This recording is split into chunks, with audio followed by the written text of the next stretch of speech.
I did it, I did it, I did it, I did it, I did it, I did it, hit it, I hit it, I did it, I hit it, I did it, I hit it, I did it, I did it, I hit it, I did it, I hit it,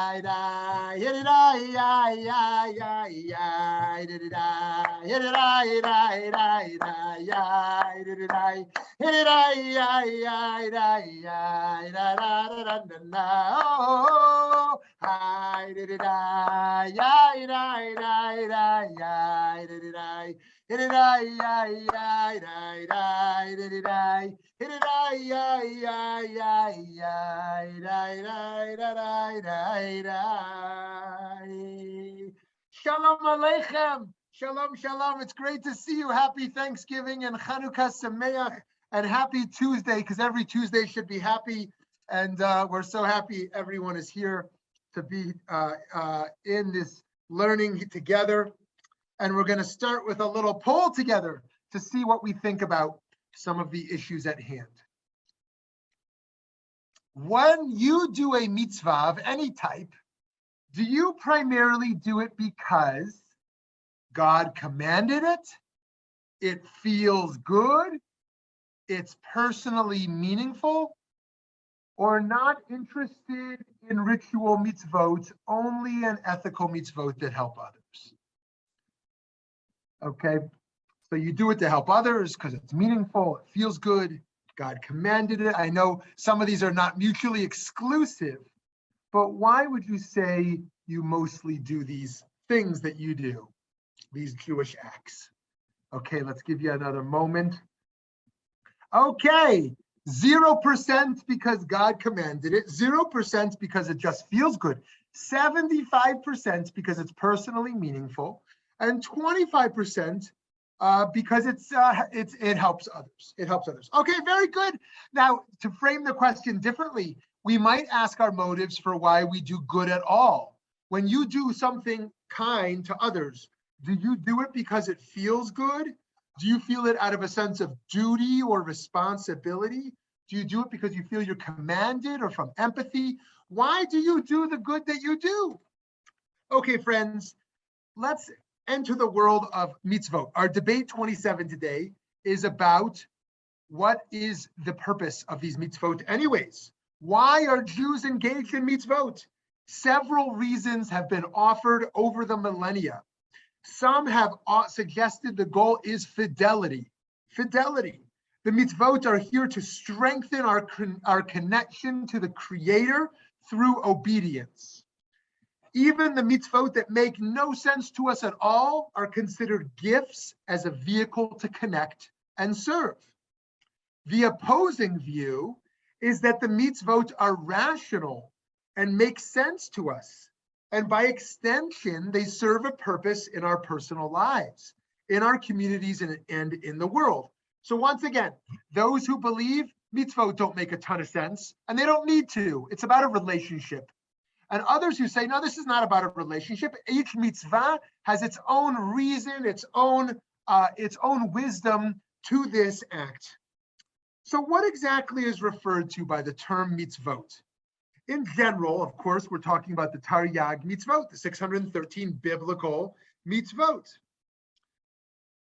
But as the Talmud explains, Rabbi Simlai expounded 613 mitzvot were told to Moshe, 365 prohibitions like the days of the year, and 248 prescriptions like the limbs of a person.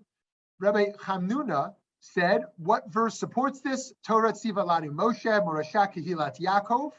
Moshe commanded us, Torah, a heritage to the congregation of Jacob. Torah has the gematria of 611, while the first two of the 10 commandments, I am the Lord your God, you shall have no other gods before me, were heard directly from God. Okay, so that's how they derive in the Talmud, this idea of 613. Of course, it's a little bit of a game because there's more mitzvot beyond the 613. It's just about how they categorize the 613 and then the subsections as well.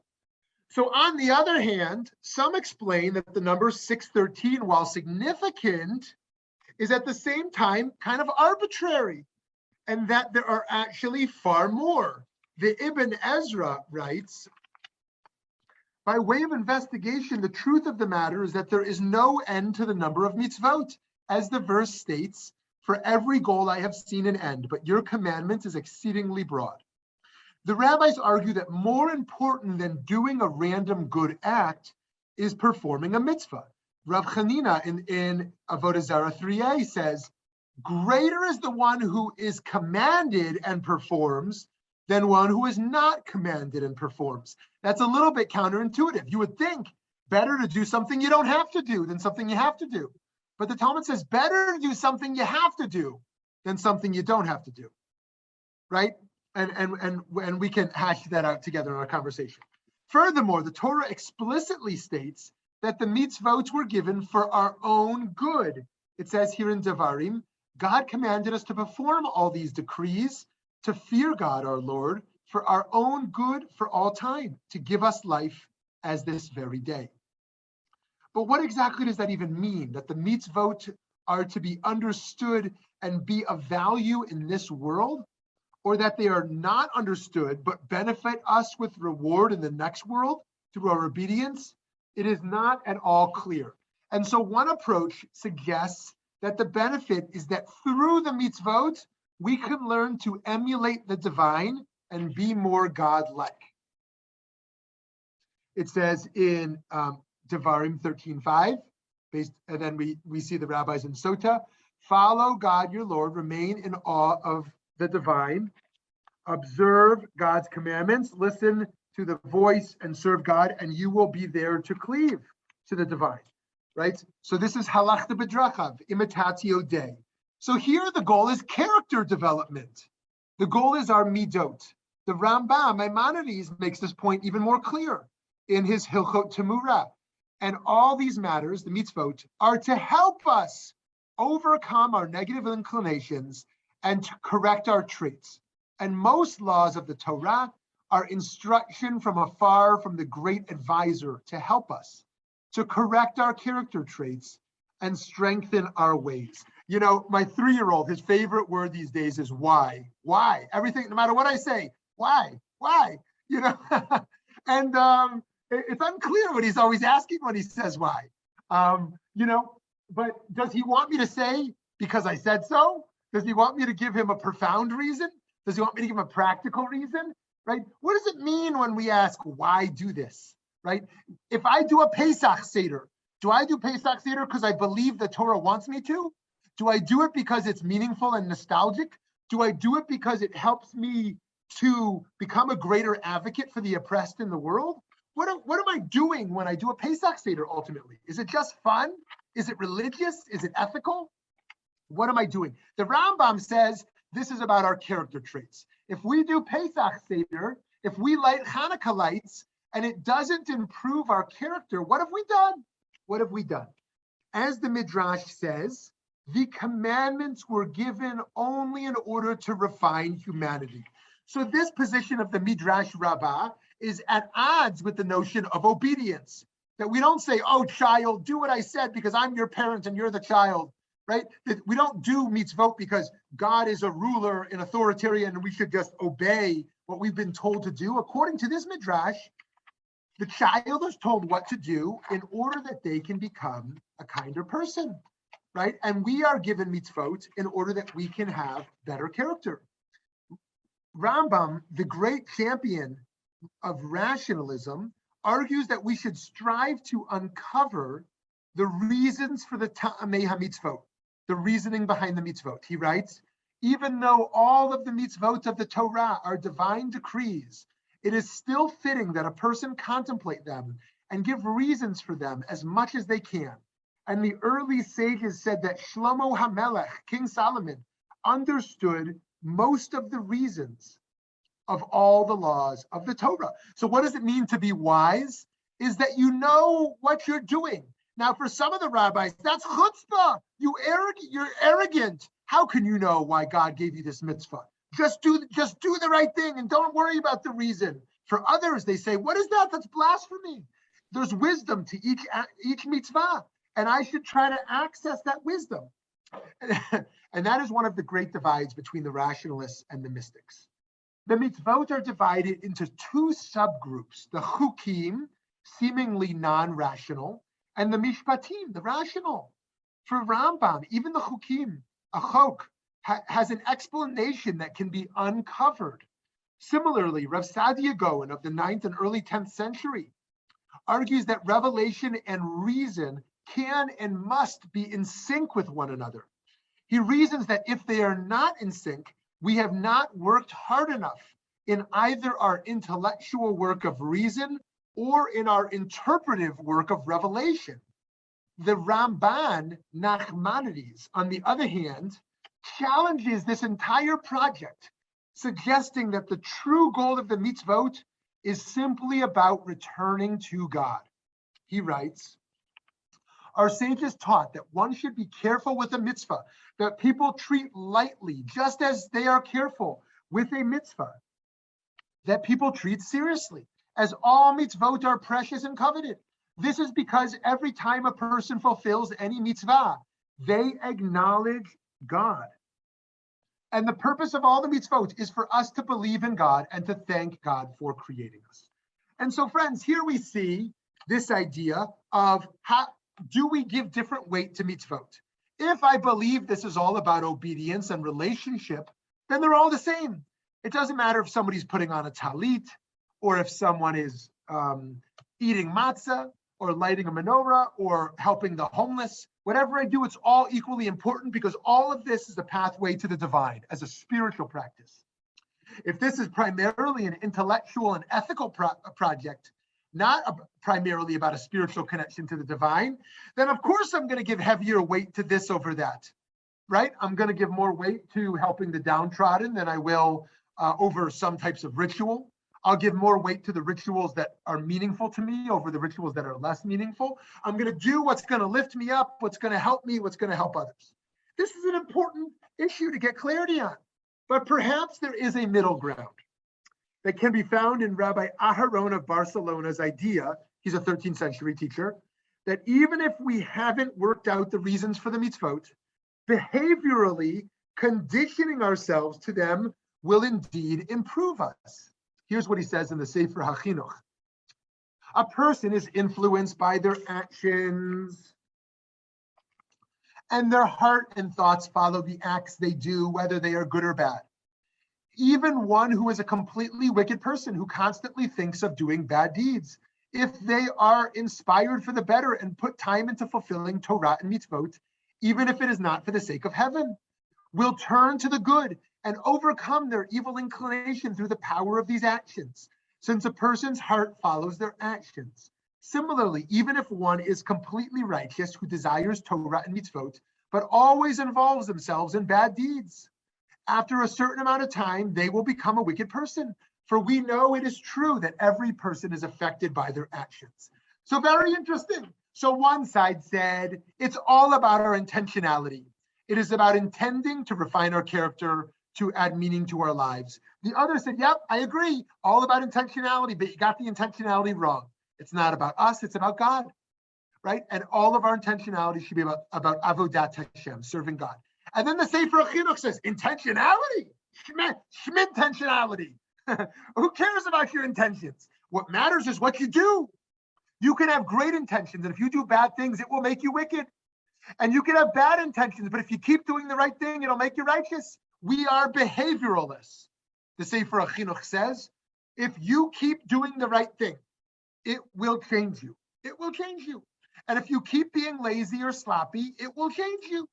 And so don't worry about all these intentions, as noble and lofty as they may be. What matters most is that you have on your daily agenda your character development work, the mitzvot you're going to do, the ways you're going to lift others. And if you keep doing those things, don't worry, it will change you for the good.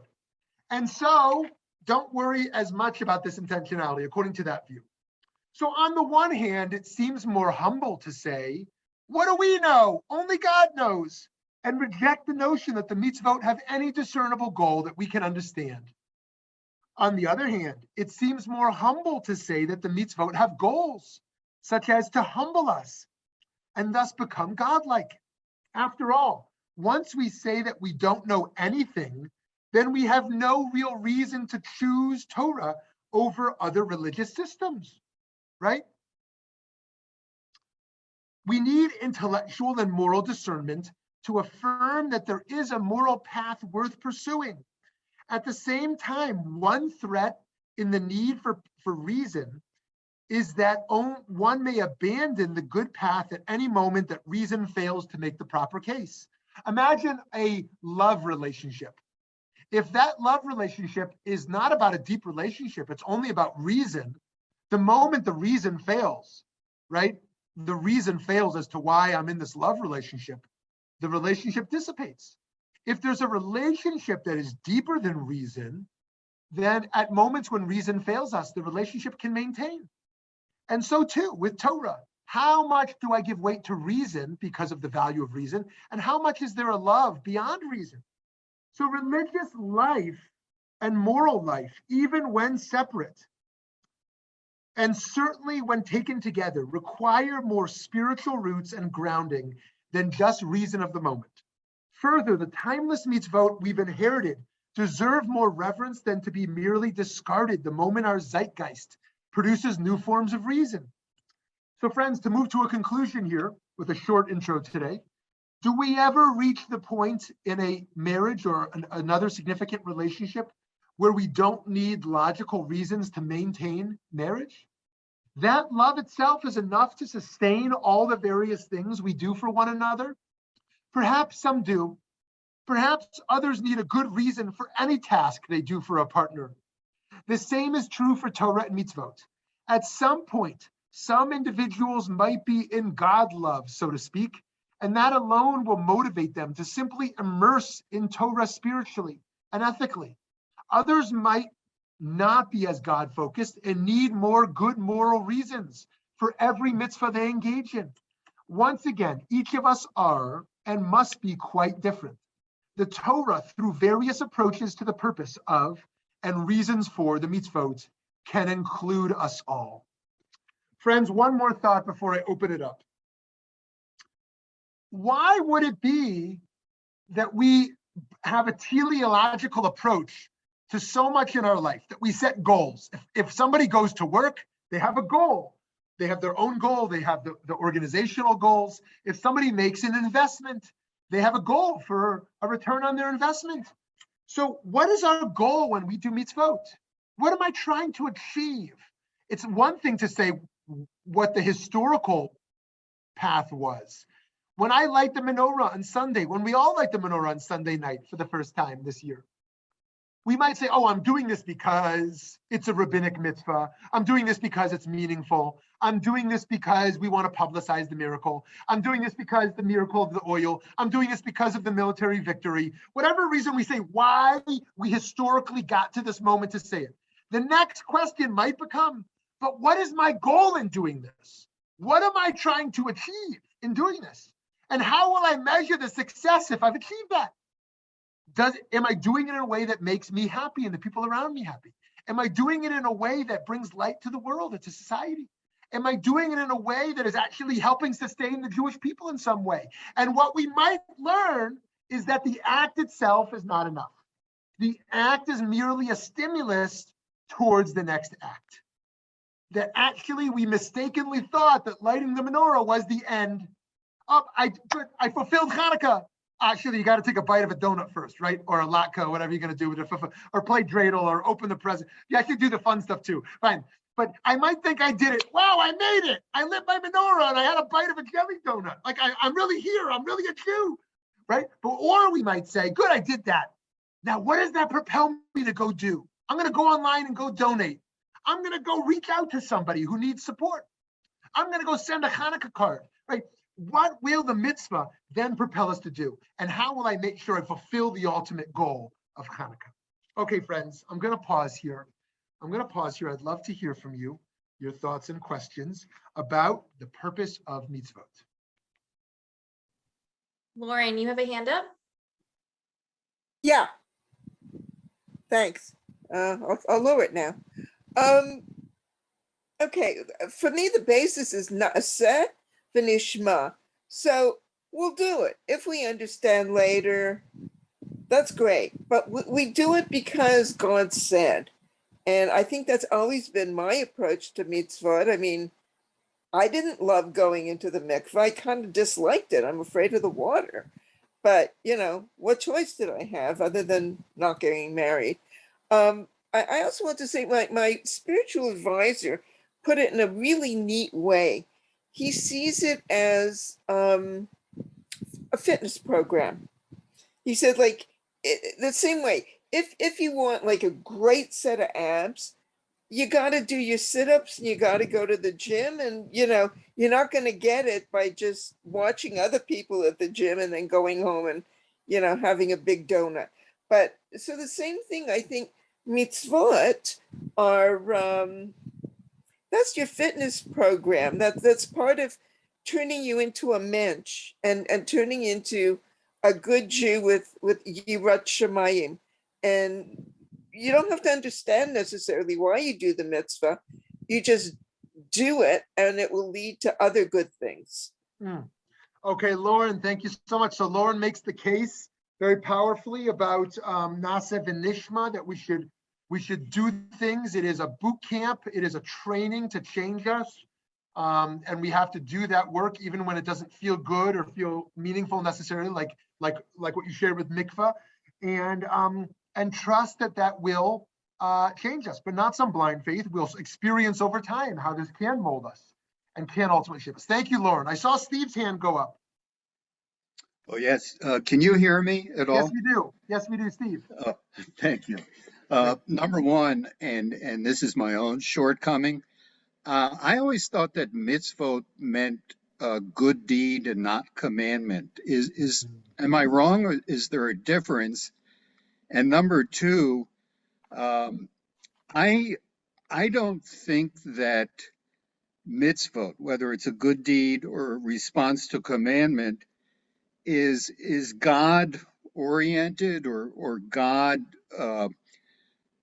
demanded, as long as I think that they are inherent. I think each one of us is born with the desire to create, to connect with others, and to express compassion. I see that in people outside of our religion, within our religion. I think that there is an inherence, an innateness to it. And as long as bad things happen to good people, it's hard for me to figure out how God is observing his own mitzvot or her own mitzvot. And I'll pause there. Amazing, amazing. Thank you, Steve. And I see Barbara, you've got a hand up next, and I see Michael also. Yeah, I love it. So first of all, as a pluralistic program, we most certainly embrace multiple interpretations of words, and we accept mitzvah translated as good deed. We accept mitzvah translated as commandment. We know that some Jews among us experience commandments as a powerful idea. Others might experience them more as good deeds, less as a command. And another translation of the word is actually relationship, based upon the root of the word, that each mitzvah doesn't need to be translated as commandment or good deed, but as a pathway to a relationship. And so that picks up on your next point around connection through these good deeds. And I think that one of the downsides to Maimonides and those around him who champion anonymous good deeds is that anonymous good deeds have their own power in anonymity, but also the loss of connection and relationship. Many people who are the recipients of good deeds don't want anonymity. They want relationship. And so to give in whatever way we give to another, but to do it that adds a sweetness and adds a relationship can be so powerful. And so not everything needs to be anonymous, actually, but can be a pathway towards relationship. And Steve's last point there around does God perform these mitzvot, is such a powerful question. On the one hand, we learn from aspects of the Talmud that it's precisely imitatio Dei. It is precisely the emulation of the highest divine manifestations that we're seeking to emulate. God buries the sick. not buries the sick, God forbid. God buries the dead. And so we bury the dead. God clothes the naked, so we clothe the naked. God comforts the sick, so we comfort the sick. On the other hand, we know that there's Hester Panim, that God's presence in this world can't truly be seen. I know some people feel they see it clearly, but our tradition says that the divine presence is mostly nistar, mostly hidden. And so what does it mean that he or she is actually performing these mitzvot in some sense? And so this is a really powerful reminder for us. Where do we actually look for a model of these mitzvot? Okay, much more to say there, but let's go to Barbara. Well, I find many reasons to find joy in following mitzvahs. One is what you just said about the connection, my connection to Judaism, and the reminder of all of the beauties of Judaism and the mitzvot, such as lighting candles and having a pushka, and all of those things are a connection for me to Judaism, because I feel that Judaism is Pirkei Avot. That's the basis of Judaism for me. Another connection is in doing something for others, there's joy for them and joy for me. And when I can perceive the need that someone has and I can fulfill it, it's a tremendous joy, and I connect it to Judaism. And the main reason that I cherish mitzvot is dor lador, that I can set an example for my children and my grandchildren and my great-grandchildren, and that I can teach them by my doing what I do and finding happiness in doing it, that they also will find that happiness. Beautiful, beautiful. Barbara says so much there. And just to pick up on just one of her points, it's very easy as Jews for us to believe always that sacrifice is the highest level. Everything we do has to be for someone else, never for ourselves. But in fact, if we view the mitzvot as a gift, something that can bring us joy, and that joy can give us sustenance and resiliency, and that resiliency will, of course, channel forth and spring forth towards good deeds. That enables us to love ourselves and value ourselves, and thus value others. And so that joy and wanting to pass that joy on to next generations is such a powerful reminder that it's okay to not view this primarily as a sacrifice, but actually as something uplifting. So thank you, Barbara. Thank you so much. Michael, I saw your hand was up there. Yes. If you look at mitzvah is something that God, Hashem, created us with the ability, free will, the ability to choose between good and bad, and mitzvah is kind of a roadmap for us. Or you can say that God has commanded us, in being created as his image, this is something that we've been instructed to follow. It goes back to the question of, why did Hashem create us? What was the purpose in creating us? Because that really kind of would affect which way you would look at that. Yes, I love that. I love that, Michael. It's a great connection, because I think you're exactly right. That if we think we have been given a gift of a spiritual and moral legacy, heritage, that is here to fulfill the ultimate purpose of humanity, then the question of why was humanity created is completely intertwined with how is this gift going to help us actualize that purpose. And so I think you're totally right that the question of the purpose of humanity and the purpose of mitzvot is directly intertwined. It's kind of like the question of, what is the purpose of my family? Now that's a weird question to ask. What do you mean the purpose of my family? What's the purpose of my family? And then what do we actually spend our time doing, right? And so if the purpose of my family is, joy, then that's very different than the purpose of my family is to serve others, or the purpose of my family is religious engagement. And I think getting clarity on the question of purpose of self, purpose of family, what's the purpose of the Jewish community? Like, what does the world lose if there's not a Jewish community? Like, can we identify that? If God forbid there wasn't a Jewish people, what would the world lose? And once we say that, we can say, oh, well, what are we here to do?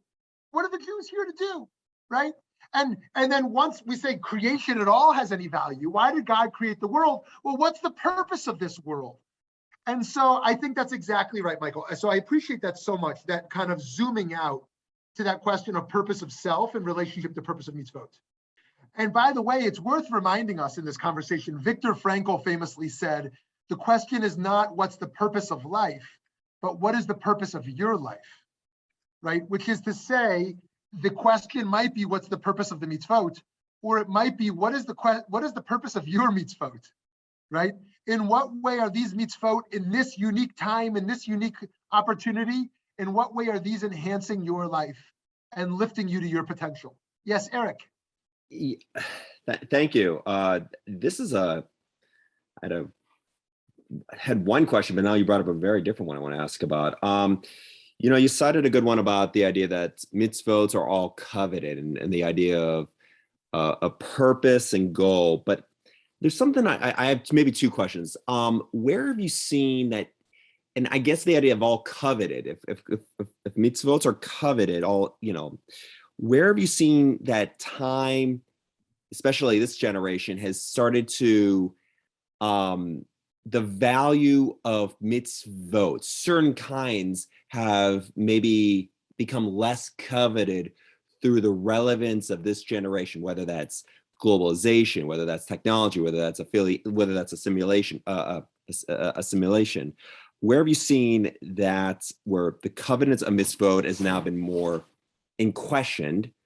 And two, I'd like to get your opinion or other people to speak about, this is a separate question. Where has the purpose of, how has one coped where doing mitzvot, but the purpose of it, of course, not just changes, but say the purpose is gone.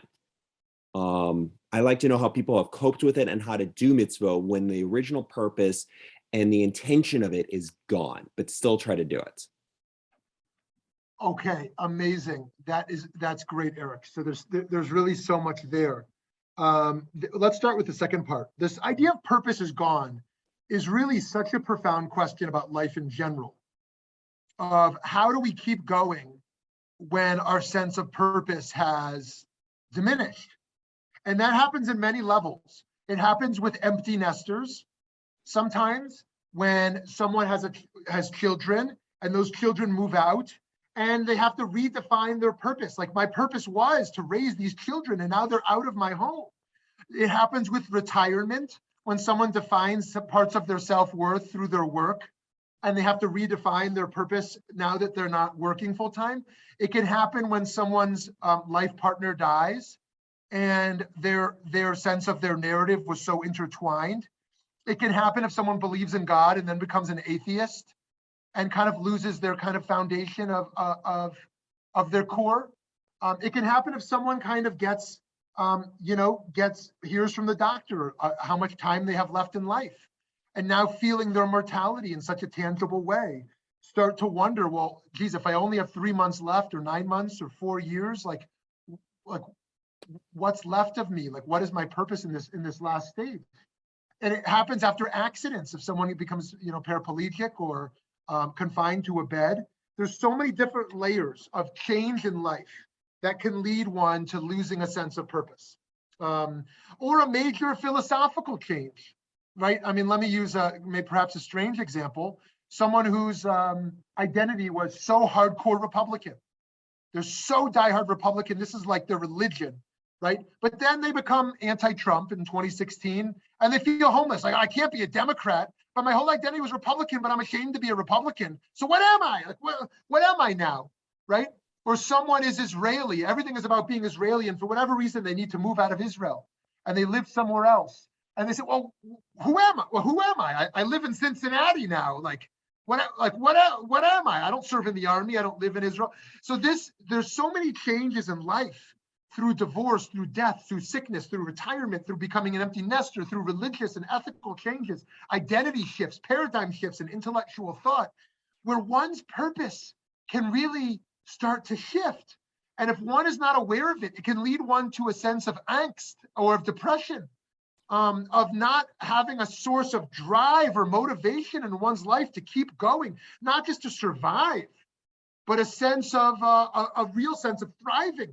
And I would say this is one of the crises of the Jewish people today. The Jewish people are not clear of their purpose today. We're not clear because we used to say in the 60s and the 50s and 60s and 70s, the purpose was Holocaust remembrance. The purpose was the survival of the state of Israel. The purpose was to fight assimilation, right? But now fast forward to 2021. Fast forward to 2021, and you get new generations of Jews who say, my purpose is Holocaust remembrance. My purpose is survival of the state of Israel. My purpose is religious. I don't want to be religious. Like, what is the purpose of Tikkun Olam, repair the world? I've got plenty of Gentile friends who want to repair the world. Like, what do you mean? Like, what is my purpose as a Jew? Like, and so on a collective level, we have an existential crisis. Right? And America, what is America's goal? Are we still exceptionalists as Americans? Right? What is America's role to go spread democracy around the planet? Or did that whole enterprise fail with our attempts in the last few decades, or really since Vietnam in some sense? Right? What is our goal now? What is our goal now as Americans? And as an individual, when I lose my primary sense of ultimate purpose, how do I rebuild that? How do I rebuild a sense of what I'm here in the world to do? Either because I feel God has chosen me or called upon me, because somebody else is calling upon me, because I feel some innate sense of worth. So what do we do when purpose is gone? And I'm obviously not going to provide an answer to that, but because I think the question is so important. But what I do want to offer is we cannot wait to address this question until we've hit rock bottom. If we hit rock bottom and someone's in a drug rehab or in recovery or in the deepest state of depression or in some sense that of suicidal, God forbid, someone has no reason to believe there's a purpose to their life, right? We can't get anywhere near that place. And so way before we hit rock bottom, we need to do the work on a daily basis of reminding ourselves of our self-worth and reminding ourselves of our purpose in this world. Right? And we can't rely on the same answer we relied on 30 years ago, right? Each era of our life, as it's constantly unfolding, we need to continue to refine our sense of purpose, Okay, now to go to your first point there, Eric, around this generation. Wow, there's so much to say here as well. So on the one hand, there's a return to Judaism, which is very interesting. That in many ways, the last generation ran away from Judaism, and we see kind of the fallout from that, how many kids were raised completely assimilated, and they ran away. Oh, Judaism is not spiritual. Yeah, I'll be a good person. Maybe I'll even be a little spiritual, but I don't really need Judaism in any kind of robust way, in this enterprise. And what we see from the younger generation is a desire to return to ritual in many regards, because the world has become so intangible. It's so intangible and so abstract, living on Zoom, living through technology and social media apps, dating by swiping people across the screen, right? So intangible, so lack of concrete, that there's such a desire to return to the concrete experience. And indeed, the ritual experience in many ways. And so we see a desire to return to ritual in many ways. And in some ways, we see kind of a waning of the ethical commitment, which I think is very scary, because there's a drop in empathy, once again, due to the intangible connections, the lack of human relationship in many ways. And although people might be passionate about causes, oh, I'm an environmentalist. Oh, I stand for, Black Lives Matter, right? I'm a Zionist, right? There's abstract causes that people care about. Those causes sometimes replace the interpersonal mitzvot of kindness and of love. I'm of course not saying it always does, but in the world of technology and of the burst of movements and of social media movements, it's very easy to stop thinking about character and care for one another. So again, my assessment of the trends, and this is an oversimplification because there's so many trends, is that rituals on the rise, Justice causes are on the rise. Basic ethics and of human decency are on the decline. And that my hope is that we don't have to diminish the other two. How can we keep ritual high and keep the justice causes high, but use those as tools to bring back our menschlichkeit, our decency towards others on an interpersonal level as well. Michael. One question I have with your statement is, what are we considering, or who are we considering the Jewish people?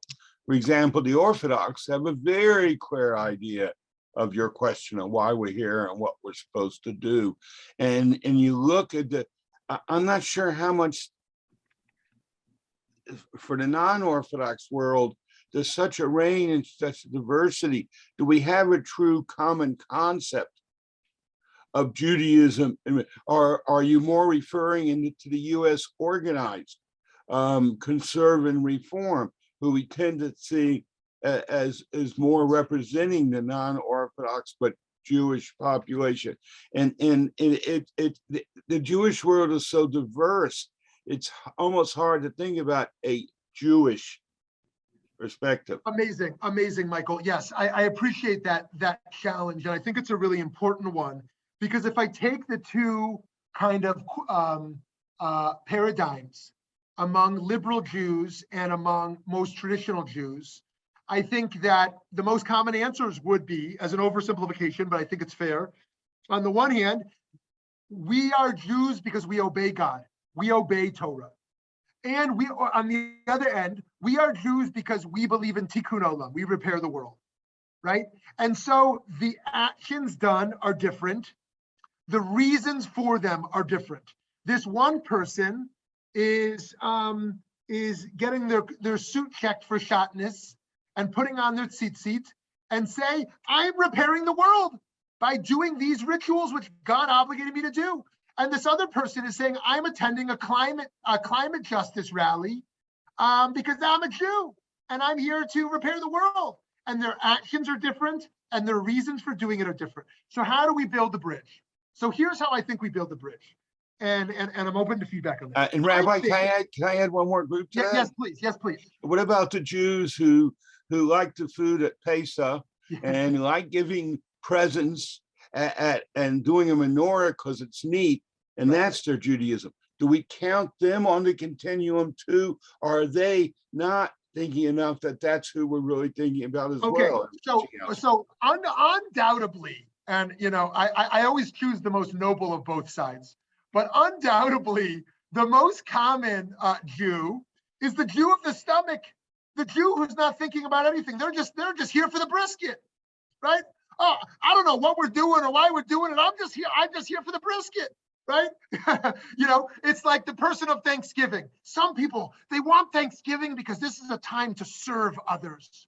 Some people, they're here for Thanksgiving because I get to make a meal for my family.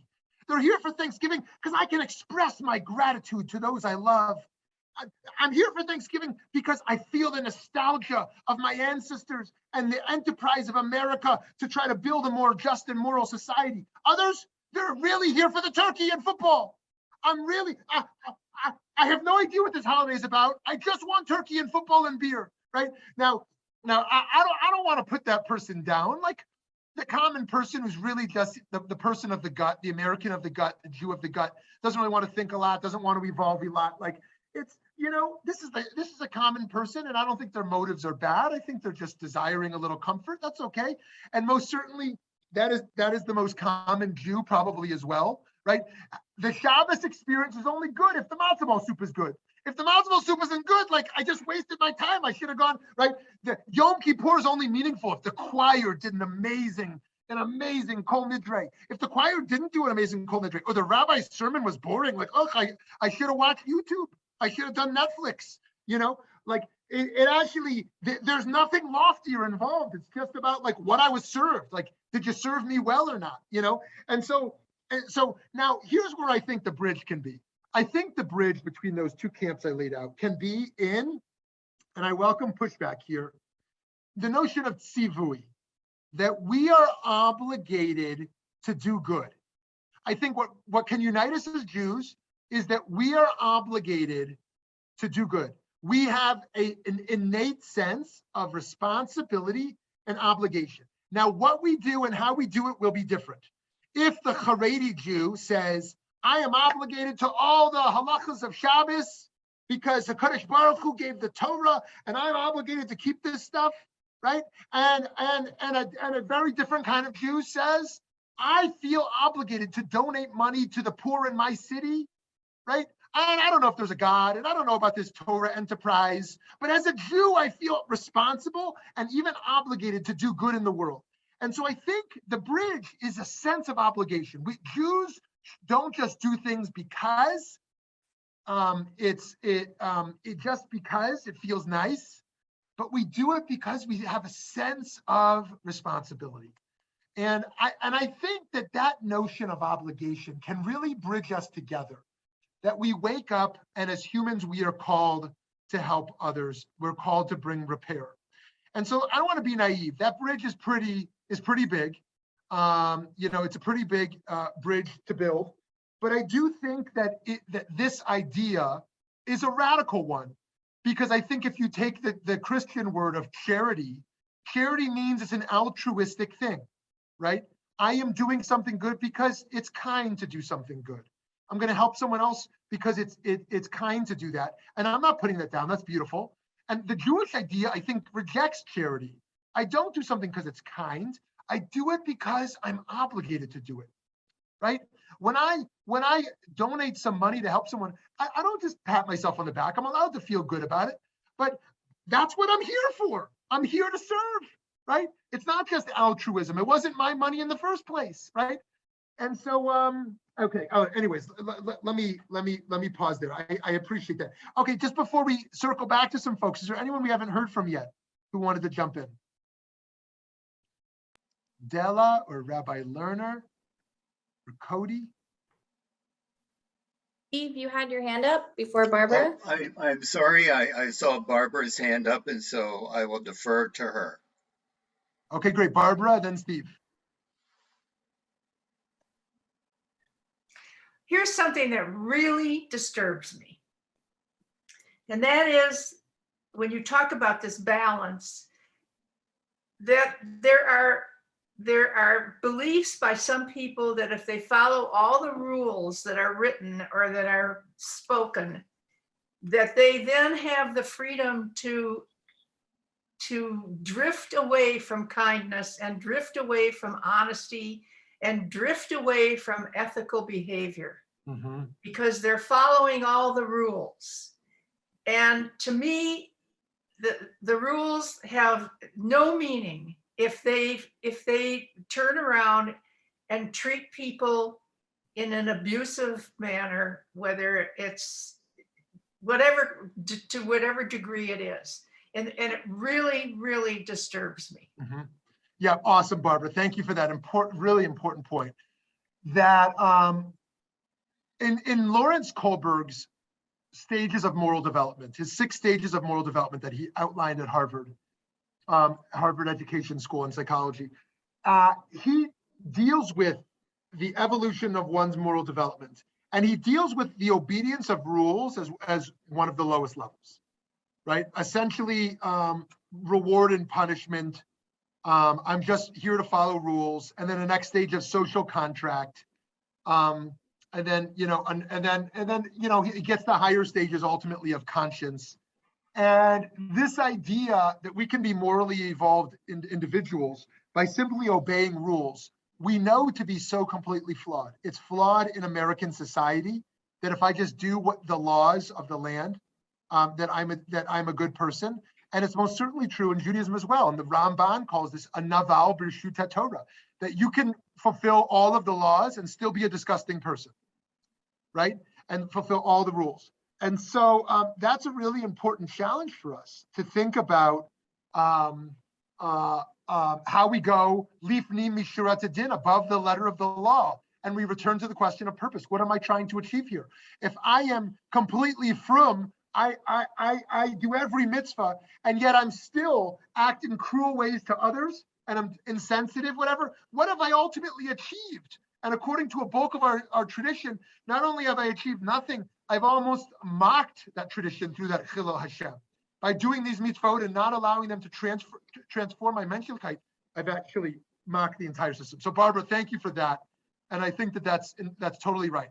That's totally powerful. Steve, over to you, Steve. Yes, thank you.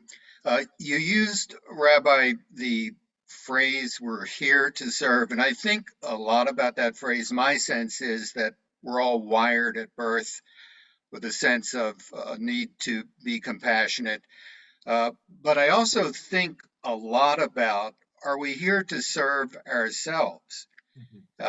Is the phrase do unto others better said, do unto yourself, and then do unto others, do unto yourself as you would do unto others? How do we serve ourselves and not be arrogant and selfish? Wow. What a profound question that will only be able to scratch the surface of such an amazing question, because Steve is exactly right that the Torah says, "V'ahavta l'reacha kamocha," you shall love others as you love yourself, which means if you don't love yourself, you can't love others. It has to flow from a sense of self-worth and self-love. And through that, it can channel forth towards others. And we know people who really struggle with self-care because they're serving others so much. And we know the opposite, people who are obsessed with self-care, that they simply can't get enough of taking care of themselves and can't get past the self. We're in an era of narcissism on the one hand, and also in an era of selflessness. You look at certain people who work in certain fields, or are working as single parents, or serve in whatever ways they serve, and they're just literally tireless advocates. And so we live in a time of extremes, and we're very aware. And those people can't imagine each other. It's almost like the selfless person assumes the narcissist is also selfless, because it's hard for them to imagine what it's like to be self-consumed. And the opposite, the narcissist can't imagine anyone's doing something altruistically. They must have some greed or motive involved, because they can't imagine somebody operating differently. It's like a total breakdown of empathy or moral imagination of how someone could operate differently. And so I think Steve's point is so incredibly important of how we take care of ourselves, we love ourselves, and yet not have that get in the way, have that actually enhance what we're ultimately trying to do. And I think one of the pathways there is the famous phrase, Ezehu Ashir from Pirkei Avot, who is rich? Hasameach bechalko, one who is content with what they have. Now, let me offer the obvious reading of that, and then I'll offer the less obvious reading. The obvious reading is, a good Thanksgiving read, is that the one who's happy is really focused on their gratitude. They rewire their brain to be focused on what they have rather than on what they don't have, right? But here's the less obvious reading of this. Hasameach bechelko means they are content with what they have, which is to say, my joy comes not just from what I have. I experience joy from others' gains as well. So what happens there is, all of a sudden, we can be uplifted in the process of uplifting others as well. Which is to say, we don't need work-life balance. Remember when people used to talk about work-life balance? Oh, I can't answer an email past this time, or I'm not going to work on this day. I need work-life balance. What a strange model of thinking about life. Number one, why should you turn off life at work as if you shouldn't find joy and meaning in work? And number two, how can you turn off your purpose, assuming work is about purpose, and the other hours of time? Today, more and more, we talk about work-life integration, right? That ultimately our character, our spirituality permeates the workplace, and our work and our sense of purpose in the world permeates our off time as well. So too, in serving others, we are serving self. And in serving self, we're serving others. We start to break down those boundaries of what it means to find joy in our own gain and in the gain of others. I know people, only in their own gain can they find joy. A bigger paycheck, winning in the casino, a little win in a scratch off card, right? They get something, they get a present. Oh, now I feel good. I got something. And I know people, they feel joy when they see others around them experiencing joy. And that is the reworking of our system. That once we start to feel joy when those around us are gaining, the opportunities are literally all around us to be a happier person. And so there, it's not about, do I serve self or do I serve other, but actually those two being intertwined. Actualizing myself is actualizing the other as well. Barbara, were you about to jump back in? I just wanted to thank Steve for being so gracious about letting me speak. Thank you. Thank you. So friends, this is such a delightful group of people here, and I'm so grateful that you continue to join. And our debate next week, we're actually going to move from the abstract debates back to some of the specific debates. Debate 28 is going to be Spinoza versus the rabbis of Amsterdam. Baruch Spinoza against the rabbis of Amsterdam. Who was right? The rabbis who ostracized him or Spinoza himself? So friends, I wish you a Thanksgiving that is full of giving and full of thanks. And it is full of just whether you're with a ton of people or you're with nobody, it is a time that can be meaningful. And and Lauren, don't feel bad. I know you're in Canada. You can make it a special day too. However, I know you've got your own. It's in October, it's fine. Oh, okay, that's fine. Yeah, thank you. And I wish everyone a Hanukkah Sameach with our first night this coming Sunday night. A Thanksgivika. Is that how they say it? Thanksgivika? Yeah. Thanks. Yeah, okay. It's not a perfect overlap, but it's something. And that we'll have the chance to learn together about Spinoza and the rabbis of Amsterdam on Hanukkah next week. Thank you all so much. Thank you. Happy Thanksgiving and Chag Sameach Hanukkah. Okay, and whatever our purposes are, let's keep doing good things in the world as